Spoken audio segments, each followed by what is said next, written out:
Assalamualaikum warahmatullahi wabarakatuh.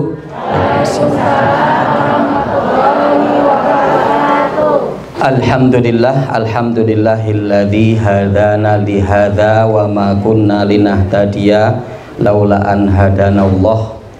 Walhamdulillahirabbil alamin wa bihi nasta'inu ala umurid dunya waddin. Wassalatu wassalam ala asyrafil anbiya'i wal mursalin habibina Muhammadin wa ala alihi wa ashabihi wa man tabi'ahum bi ihsanin ila yaumiddin. Yaqulullahu ta'ala ya ayyuhalladzina amanu taqullaha haqqa tuqatih wa la tamutunna illa wa antum muslimun. Faqala Rasul sallallahu alaihi wasallam ittaqillaha haitsuma kunta wa atbi'i sayyi'atal hasanata tamhuha wa khaliqin nas bi khuluqin hasanin. Masyarul muslimin, Bapak, Ibu, hadirin dan terutama para ibu-ibu ya yang hadir pada kesempatan kajian kita di pagi menjelang siang ini, dan para pemirsa semua yang ada di rumah, para pemirsa Al Karim TV yang mudah-mudahan semua kita dirahmati Allah Subhanahu wa taala. Tentunya di pagi menjelang siang ini tidak lupa kita untuk selalu bersyukur kepada Allah Subhanahu wa taala karena nikmatnya sehingganya kita sampai detik ini dapat melaksanakan aktivitas rutinitas kegiatan harian kita, dan terutama aktivitas dan rutinitas harian kita dalam beribadah kepada Allah Subhanahu wa taala. Mudah-mudahan kita selalu diberikan kemudahan oleh Allah untuk manfaatkan waktu-waktu kita, sisa umur kita ke depan ini dalam rangka untuk ketaatan kepada Allah Subhanahu wa taala. Salawat bering salam semoga tercurah atas Nabi kita Muhammad sallallahu alaihi wasallam, pada keluarga beliau, para sahabatnya, tabi'in, tabi'ut tabi'in, dan orang-orang senantiasa komitmen dalam menjalankan sunnah beliau sampai datangnya hari kiamat kelak. Allahumma la sahla illa ma ja'altahu sahla wa anta taj'alul hazna idza syi'ta sahla. Allahumma anfa'na bima 'allamtana wa 'allimna ma yanfa'una. Allahumma zidna ilma. Ibu sekalian, pagi hari ini dalam kondisi sehat ya?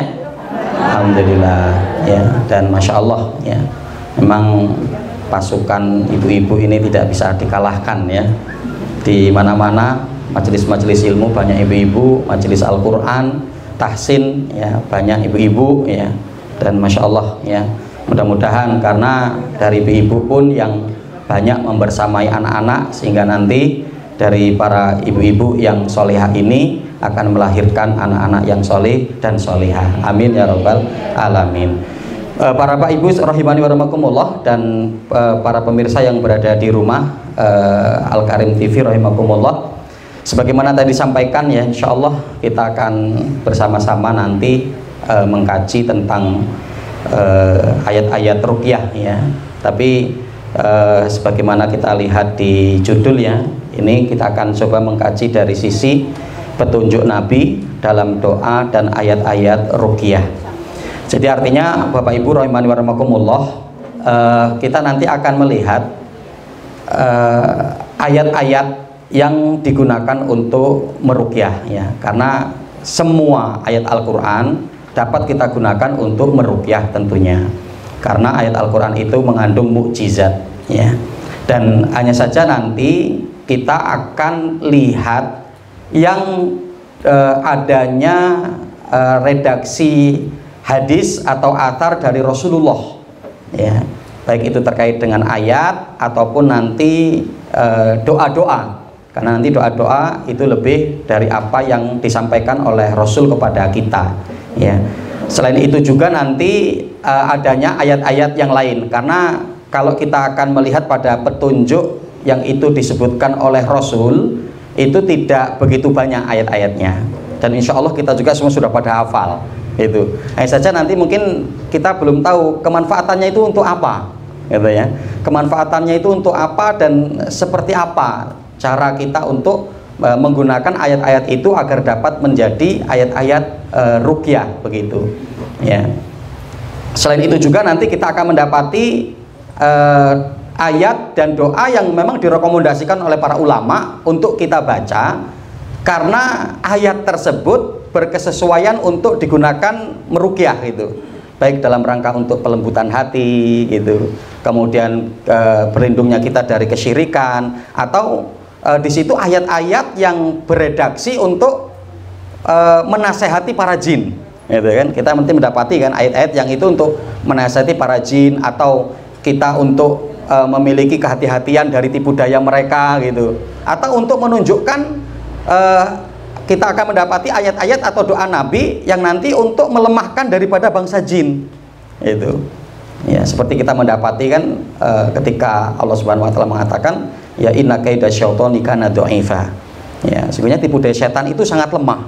Nah, jadi kalau ketika nanti ini kita bacakan itu akan menggetarkan para jin, akan menjadikan mereka takut, karena memang itulah kondisi mereka gitu. Atau nanti ayat-ayat yang itu digunakan oleh para ulama untuk meruqyah, karena dimana ayat-ayat itu adalah ayat-ayat yang bercerita tentang surga, bagaimana kenikmatannya gitu, agar dimana jin itu bertobat kepada Allah dan mau kembali kepada kebenaran ya. Atau ayat-ayat tentang neraka, sehingga menjadikan mereka dari kalangan bangsa jin itu merasa takut gitu. Apalagi ayat-ayat yang itu gambaran bagaimana membaranya daripada siksa api neraka gitu. Maka itu yang akan menjadikan mereka terbakar, akan menjadikan mereka lemah ya. Karena diantaranya nanti ketika kita di dalam ruqyah kemudian ternyata terjadi kesurupan, atau kemudian adanya interaksi gitu ya, itu sebetulnya intinya adalah bagaimana bisa menasehati jin dan menjadikan jin itu bertaubat itu. Ima ketika dia sudah dalam kondisi muslim yang kemudian dia semakin lebih baik itu, atau yang dalam kondisi masih kafir atau musyrik yang kemudian nanti kita islamkan itu. Dan ini belum lama pengalaman kita juga beberapa pekan yang lalu juga seperti itu ya. Bahkan Masya Allah itu kita belum banyak baca tapi udah langsung kesurupan gitu ya. Karena ada yang memang model-model begitu gitu ya. Ya itu udah langsung kita ajak dialog, kita bacakan dikitnya biar kita nggak terlalu banyak baca begitu. Kita bacakan dikit ayat-ayat ruqyah itu yang kemudian kita banyak untuk dialog, nasihat itu. Karena intinya itu ya agar dia mau kembali kepada kebenaran, mau kembali kepada kebaikan. Karena mereka pun juga seperti kita. Nah, Bapak Ibu rahimani wa rahimakumullah, kita akan coba lihatnya.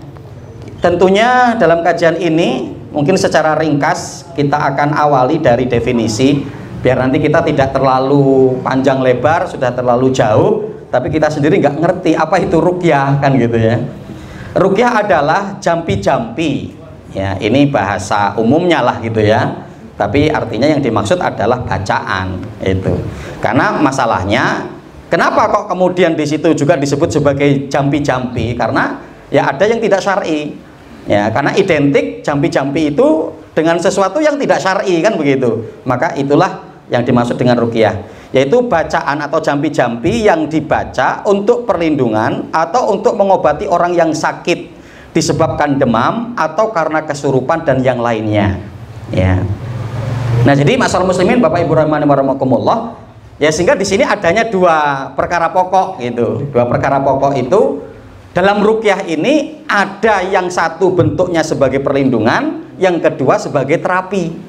Yang paling baik itu apa? Ya sebagai perlindungan ya. Maksudnya perlindungan itu apa? Ya doa-doa harian kita itu sebagai perlindungan kita ya. Nah, kadang sebabnya karena kita tidak komitmen dengan doa-doa yang ada. Kadang doa, kadang tidak begitu kan. Nah, maka inilah yang menjadikan peluang jin itu untuk masuk ke dalam tubuh kita, menguasai kita. Nah, kalau sudah terjadi seperti itu, maka model yang kedua yaitu apa? Terapi. Itu baik untuk demam. Demam itu kan berarti penyakit fisik gitu.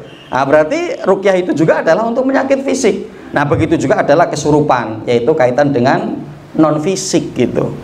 Ya, terkait dengan non fisik ya. Maka masyaallah muslimin, para bapak ibu sekalian rahimakumullah, di antaranya nanti kemudian kita masih ada waktu di sesi akhir kita untuk coba mempraktekkan ruqyah mandiri gitu. Karena ini perkara yang sangat penting ya. Jadi agar dimana kita bisa deteksi penyakit terlebih dahulu, nggak harus kemana-mana, nggak harus ke tempat dokter, manggil dokter, atau bahkan mungkin ke rumah sakit, atau kemudian ke puskes. Tapi coba kita meruqyah. Nah, nanti seperti apa dari pengaruh ruqyah kita? Kalau itu ada tanda-tanda gangguan, ya kita tinggal fokus gitu untuk dengan ruqyah, nggak usah ke medis gitu. Karena betapa banyak kita mendapati adanya seorang yang sudah berkonsentrasi ke medis, ternyata nggak ada perubahan karena ternyata itu bukan dari medis. Ya, bahkan kita punya pengalaman, ada salah satu pasien kita itu yang sampai operasi tulang punggung itu ke Jogja, itu yang ketika pulang ke Bandar Lampung itu baru kesurupan terus di rumah. Akhirnya kemudian kita ruqyah, jinnya mengaku bahwa yang menjadikan sakit tulang punggungnya itu ya jinnya. Coba kalau sudah dari awal kedeteksi dengan ruqyah mandiri dia mungkin kan, kemudian sudah ketahuan, oh ini karena gangguan ternyata. Kalau semuanya dia tidak bisa untuk mengeluarkan jin yang ada dalam tubuhnya sendiri, maka dia bisa minta bantuan orang lain. Artinya kan seperti itu. Jadi tidak perlu harus operasi. Karena memang betul. Jadi ketika kita meruqyah itu masih di give punggungnya karena baru operasi itu gitu kan. Jadi ternyata kan pengaruh jin itu luar biasa gitu. Yang mungkin menjadikan kadang kita suka pusing, perut sakit, kemudian pegal-pegal. Itu bisa jadi sebetulnya dari gangguan jin. Gitu. Nah, karena kita tidak mengantisipasi dengan ruqyah mandiri, karena kita tidak tahu, nah itu sehingga kemudian kita berkelanjutan, yang sehingga mungkin bisa jadi sakit itu menjadi sakit menaun. Maka diantara ciri-ciri daripada penyakit gangguan jin itu adalah ketika sakit itu menaun, nggak sembuh-sembuh. Itu ciri-cirinya. Itu. Nah, ini definisi Bapak Ibu rahimakumullah terkait dengan ruqyah. Ya. Kemudian macam-macam ruqyah dan hukumnya. Yang pertama adalah ruqyah syariah. Ya, jadi ruqyah syariah adalah ruqyah yang terbebas dari kesyirikan dengan cara membacakan kepada orang yang sakit ayat-ayat Al-Qur'an atau dengan memohonkan perlindungan kepada Allah dengan asma dan sifatnya. Karena Rasulullah pernah meruqyah dan membolehkan, bahkan memerintahkan untuk meruqyah. Ya. Jadi ketika itu Rasul Shallallahu Alaihi Wasallam ya bersabda dalam riwayat dari Auf bin Malik, ya, Auf bin Malik mengatakan, ya Rasulullah, kami dulu pada masa jahiliyah pernah meruqyah. Bagaimana pendapat Anda dengan ini? Maka Rasulullah mengatakan, i'ridu alayya ruqakum la ba'sa birruqa malam takun syirkan. Coba perlihatkan bagaimana cara ruqyahmu, karena tidak mengapa dengan ruqyah ketika tidak mengandung kesyirikan. Ya. Maka nanti diantaranya ini, kenapa kok kita boleh menggunakan ayat atau doa-doa yang itu belum ada rekomendasi dari Rasulullah? Ya karena selagi itu ayat atau doa yang benar boleh, selagi tidak mengandung kesyirikan gitu. Ya, ini diantaranya dalilnya. Kemudian yang berikutnya adalah ruqyah syirkiyah. Ya, ruqyah syirkiyah adalah ruqyah yang di dalamnya mengandung kesyirikan. Seperti ketika seorang meminta pertolongan kepada selain Allah, baik berupa doa atau ya memohon perlindungan dengan cara menggunakan nama-nama jin, gitu ya, atau kemudian nama malaikat, nama orang-orang soleh. Hal semacam ini merupakan doa selain kepada Allah, oleh karenanya masuk ke dalam dosa syirik. Ya, maka tidak boleh ya berdoa kok mintanya kepada jin, mintanya kepada para malaikat atau orang-orang soleh. Atau ketika kita mendatangi tukang ruqyah yang ngomongnya itu adalah tukang ruqyah, tapi bacanya silent. Nah, kita jadi nggak ngerti kan? Cuman kumat kamit. Ini baca apa? Dalam ruqyah itu tidak begitu. Dalam ruqyah itu dibaca secara jelas, justru untuk agar kita dengar suaranya, menyentuh dalam hati kita, masuk ke dalam hati kita. Itulah ruqyah yang syariah. Itu. Nah, para Bapak Ibu rahimakumullah, agar ruqyah menjadi ajaib, menjadi media kesembuhan. Nah, ini ada rumusannya gitu, para Bapak Ibu rahimakumullah, ya. Agar nanti kita kok, saya sudah meruqyah kok nggak terjadi efek apa-apa gitu kan, tidak terjadi pengaruh apa-apa. Nah, maka kita perlu lihat ada caranya gitu, ada tekniknya, ya. Agar menjadi kesembuhan dari ruqyah yang kita bacakan, yang pertama bangun kekuatan bacaan, yaitu getaran frekuensi. Ya, artinya untuk kita bacakan dengan jelas. Ya, bahkan ya diupayakan dengan tahsin tajwid yang benar. Apalagi juga dengan suara yang bagus gitu ya. Karena Mas muslimin rahimani wa rahimakumullah, wong kadang kita sholat saja itu kan nggak sengaja meruqyah istilahnya kan. Ketika imam bacaannya bagus itu nangis, gitu kan. Setelah sholat begitu ditanya, Bu, ibu paham artinya? Oh enggak, gitu ya, enggak paham artinya. Tapi kok nangis? Nyentuh hati saya, bacaannya bagus, gitu kan. Nah maka termasuk pendukung di dalam ruqyah itu adalah ketika suara peruqyah itu bagus suaranya, maka ini akan menjadi frekuensi getaran tersendiri untuk kemudian apa ya, yaitu meruqyah diri kita ya. Ini pertama. Yang ini meliputi apa? Keikhlasan ya.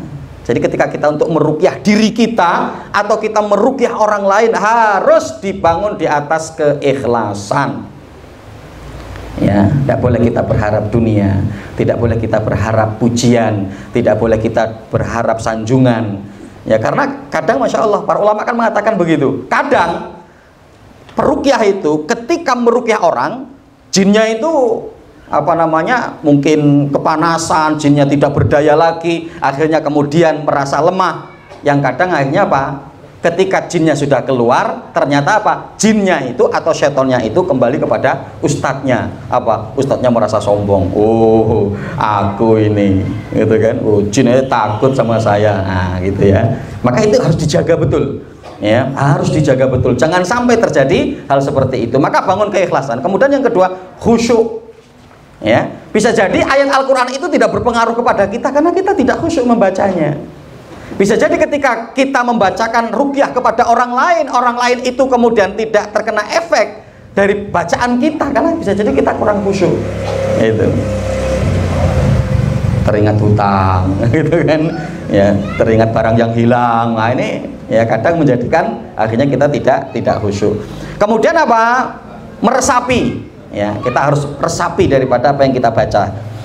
Kemudian mengimani, kita harus yakin gitu kan ya. Kayak mana kalau ayat Al-Quran itu untuk agar bisa memberikan pengaruh kepada diri kita atau kepada orang lain yang sedang kita ruqyah, kita sendiri nggak yakin, nah ini repot ya. Maka kekuatan bacaan itu harus didasari dengan keyakinan. Kemudian yang kedua, ruqyah agar ayat Al-Quran kita baca memberikan pengaruh adalah jiwa yang sehat ya.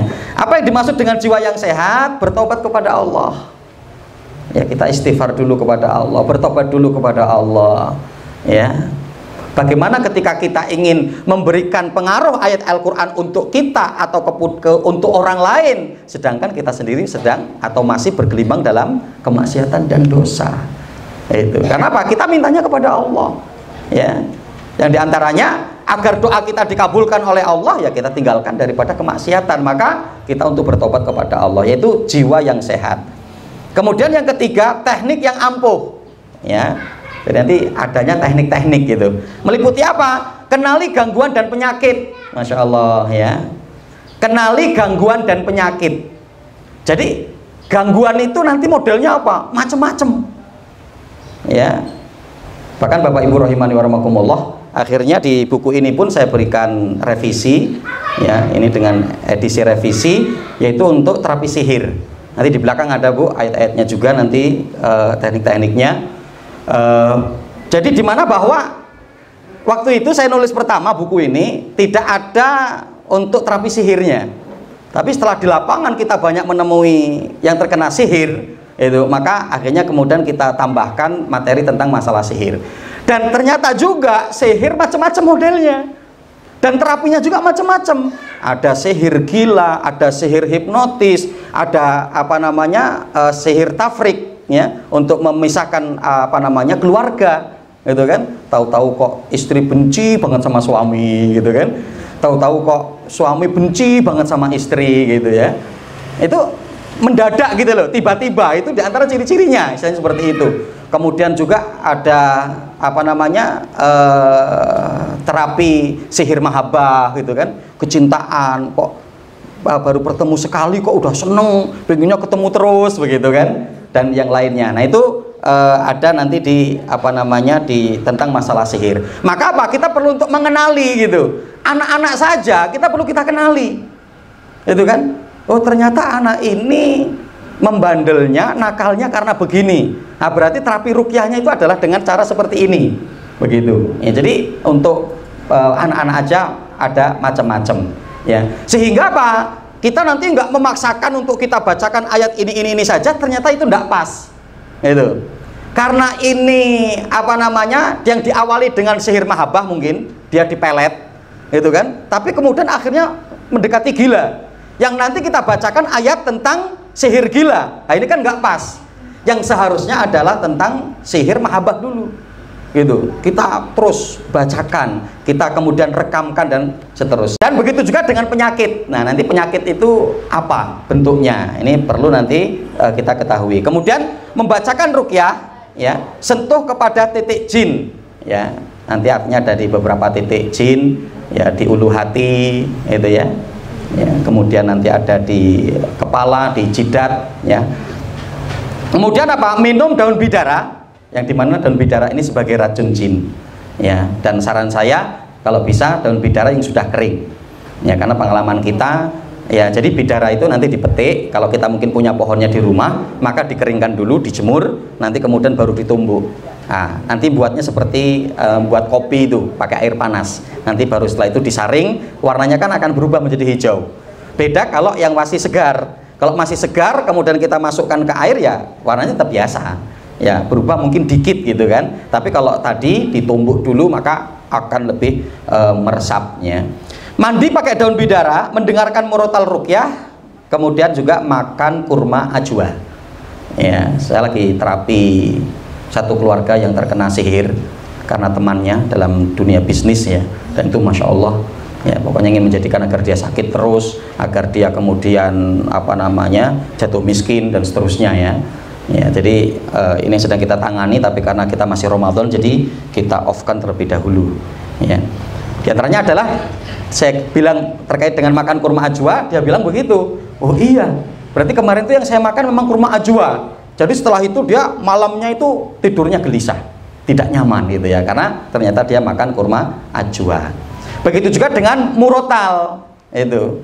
Nanti mungkin bisa saya kirimkan, saya ada murotal, itu mencakup untuk yang susah tidur, anak rewel yang susah tidur, kemudian sihir penyakit, ya, itu sudah ada ruqyahnya. Dan itu selalu dipakai oleh istri untuk anak itu.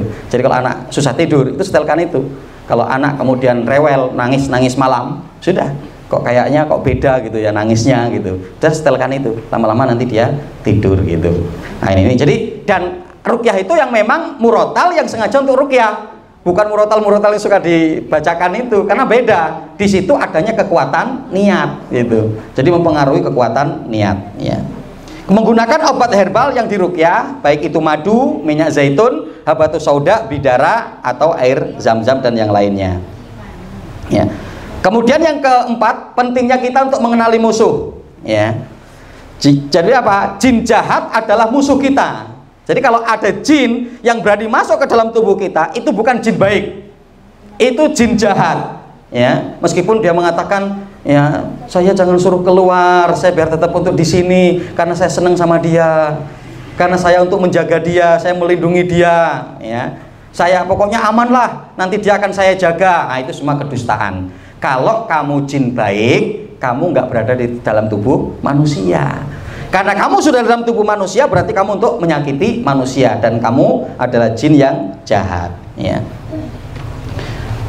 Menghancurkan perisai yang kelima, Bu, agar dimana ruqyah kita menjadi manfaat, bacaan Al-Quran kita menjadi manfaat, kita harus menghancurkan perisai musuh, artinya perisai jin, perisai seton. Apa perisai mereka itu? Jimat, raja, isim, dan yang lain-lain. Nah, maka ini harus dibuang. Kalau kita masih nyimpen, kita masih ada, ya mau sampai manapun tetap. Karena jin itu nanti mereka bisa kemudian untuk berlindung di perisainya ini gitu, di jimat-jimat dan rajah ini gitu. Nah, maka ini yang apa namanya perlu untuk dijauhkan. Nah, ini ayat dan doa-doa ruqyah. Yang pertama surat Al-Fatihah. Nah, kan insyaallah kita hafal semua, ya, surat Al-Fatihah, ya. Apa kemanfaatannya? Manfaat sebagai terapi surat Al-Fatihah, ya. Ini sudah saya kirim, nanti juga bisa mungkin bekal untuk ibu sekalian, ya. Yaitu apa? Dapat mengobati sengatan hewan berbisa dan beracun, nyeri dan bengkak. Nah, Jadi ternyata apa? Bisa untuk mengobati daripada penyakit fisik. Hadis itu yang cukup panjang tapi saya ringkas saja. Ya, sebagaimana ketika ada para sahabat Nabi ketika itu melaksanakan perjalanan safar, kemudian ingin singgah di suatu kampung. Itu. Nah, ternyata kepala kampung tidak mengizinkan. Wah, ini kami nggak kenal, kami tidak tahu gitu kan siapa mereka. Akhirnya para sahabat terus melanjutkan perjalanan. Qadarullah, kepala kampung itu tersengat binatang berbisa. Membengkak, yang sudah carikan obat gak ketemu-temu. Ada di antara mereka yang mengusulkan, bisa jadi tadi rombongan itu kayaknya orang-orang baik itu. Bisa jadi mereka memiliki obatnya. Adalah yang kemudian menyusul. Kemudian mereka mengatakan, ya wahai Tuhan, apakah kalian memiliki obat yang bisa untuk mengobati daripada kepala kampung kami? Dia terkena sengatan binatang berbisa yang tidak sembuh-sembuh. Ya, maka kemudian para sahabat Nabi mengatakan, kami memiliki ruqyah. Tapi karena tadi kami mau mampir nggak boleh, nah, ada syaratnya, gitu kan? Istilahnya wani piro, kan gitu ya, wani piro, gitu ya. Sudah, nanti akan saya beri beberapa ekor kambing, gitu. Nah, akhirnya kemudian para sahabat kembali lagi dan membacakan surat Al-Fatihah. Waktu itu sudah membengkak, nyeri, sakit, ya. Dan ayat yang dibacakan adalah surat Al-Fatihah. Ya, yang kemudian apa? Mereka mendapatkan imbalan beberapa ekor kambing, disampaikan kepada Rasul. Ya Rasulullah, kami meruqyah kepala kampung, kemudian kami mendapatkan kambing-kambing ini. Bagaimana ya Rasulullah? Bolehkah kami untuk manfaatkan kambing-kambing ini, atau kami sembelih, kami makan, atau kami pelihara biar kemudian berkembang biak? Maka Rasulullah mengatakan boleh. Ya, yang karenanya kalau bisa saya juga dikasih, kata Rasulullah, gitu ya. Nah, ini itu manfaat pertama. Kemudian manfaat yang kedua, terapi gila. Masya Allah, ya, itu ada cukup panjang juga. Ketika ada seorang sahabat yang melintasi, ya, lewat di satu kampung, di satu kaum, yang ternyata di kaum itu, di kampung itu adanya orang yang dipasung, ya, ditali gitu. Karena dalam kondisi gila, bisakah untuk meruqyahnya? Maka oleh sahabat Nabi kemudian diruqyah dengan membacakan surat Al-Fatihah. Ya, yang diantaranya adalah ditiupkan atau diludahkan ke orang yang gila tersebut, ya, dan akhirnya kemudian gilanya sembuh, gilanya hilang. Dan saya sendiri pernah memiliki pengalaman juga meruqyah orang yang seperti itu, orang gila. Hanya saja yang masih baru-baru gilanya. Kalau gilanya sudah lama, ya cukup lumayan gitu, karena perlu karantina, ya. Tapi kalau masih baru-baru, insya Allah, ya, itu bisa untuk diterapi, ya. Surat Al-Baqarah atau awal Al-Baqarah kan gampang ini. Insya Allah kita semua hafal, ya. Ini, ya. Apa kemanfaatannya? Ini bisa kita gunakan untuk sebagai ayat ruqyah. Rasulullah mengatakan begitu, ya, di dalam hadis riwayat Muslim itu dua-duanya. Iqra'u surat Al-Baqarah, ya. Fa inna duha barokah watarkuha hasroh, ya, wala tastati uha al-batolah. Jadi bacalah surat Al-Baqarah, kata Rasulullah, karena mengambilnya, kita membaca surat Al-Baqarah itu akan menjadi berkah, meninggalkannya akan menjadi kerugian, dan ini nggak bisa dilakukan oleh orang-orang yang ahlu kebatilan. Jadi artinya orang-orang yang hatinya bersih, orang-orang yang jujur, maka ketika membaca surat Al-Baqarah akan memberikan kemanfaatan. Hadis yang kedua itu dari sahabat Abu Hurairah, ya, di mana Rasulullah ketika itu mengatakan, la taj'alu buyutakum maqabir fa inna syaitana yanfiru minal baiti allati tuqra'u fihi suratul Baqarah. Jangan kalian jadikan rumah-rumah kalian sebagai kuburan, sepi gitu ya, hening, ya. Jangan kalian jadikan rumah kalian seperti itu. Tapi apa? Bacakan Al-Qur'an, terutama adalah bacakan surat Al-Baqarah, karena syaitan itu akan kabur dari rumah yang dibacakan surat Al-Baqarah. Nah, maka minimal nanti para ibu sekalian rahimakumullah, dari surat Al-Baqarah itu pilihannya diantaranya ya ini, ya, awal surat Al-Baqarah, nanti kemudian ada wattaba'u ma tatlu syaitunu ala mulki Sulaiman, itu kemudian nanti akhir ayat kursi, kemudian nanti akhir surat Al-Baqarah. Kalau kita tidak memungkinkan untuk membaca semua, tapi kalau memungkinkan untuk membaca semua, kita baca semua surat Al-Baqarah itu, terutama ketika kita menempati rumah yang sudah lama kosong, itu kan, atau kita beli rumah baru, menempati rumah baru, bacakan dulu surat Al-Baqarah, Itu. Nah, ini memberikan manfaat yang luar biasa. Kalau tidak bisa semua, ya pilihan dari surat-surat yang ada, ayat yang ada dalam surat Al-Baqarah. Kemudian ayat kursi. Nah, 255 dalam surat Al-Baqarah, ya. Insya Allah kita semua juga hafal, ya. Dijaga dari gangguan setan, itu keutamaannya, ya. Di mana Pak Rasul Shallallahu Alaihi Wasallam mengatakan, di mana ketika salah seorang di antara kalian yang hendak untuk mendatangi tempat tidurnya, kemudian membaca surat ayat kursi, ya, yang sampai kepada akhir daripada surat ayat surat atau ayat kursi dalam surat Al-Baqarah, maka di sini dikatakan apa? Ya, lan yazalu alaika minallahi hafidun, ya, wala yakrobaka syaiton hatta tusbiha. Maka di mana Allah Subhanahu wa taala akan betul-betul menjadi hafid bagi kalian, penjaga bagi kalian, dan syaitan tidak dapat mengganggu kalian sampai di subuh hari, ya.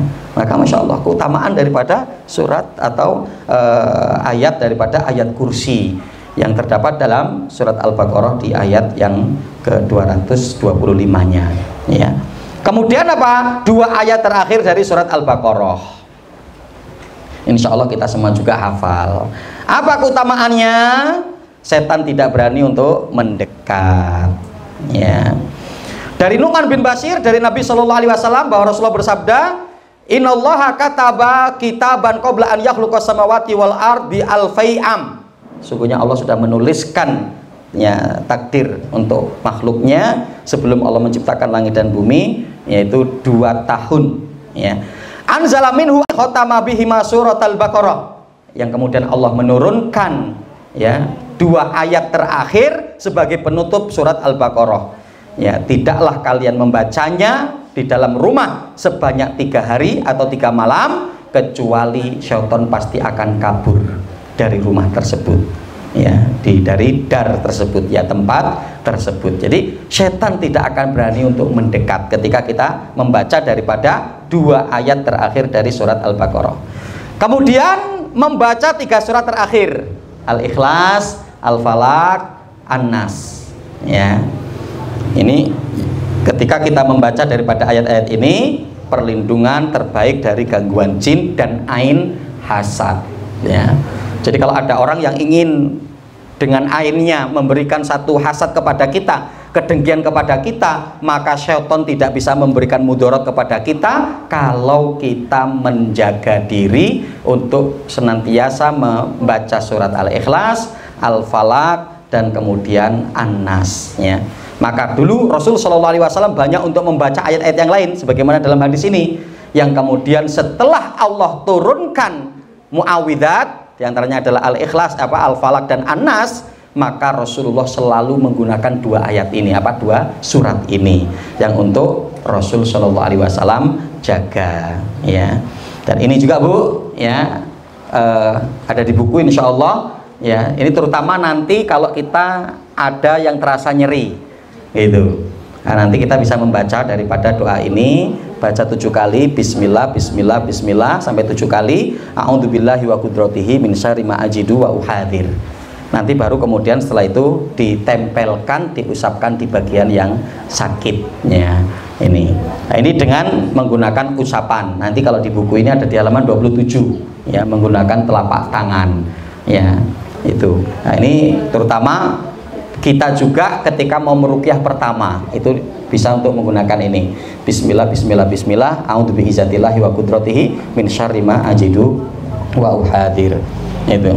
Kemudian membaca, ya, muawwidzatain, ya, yaitu membaca Al-Falaq dan An-Nas.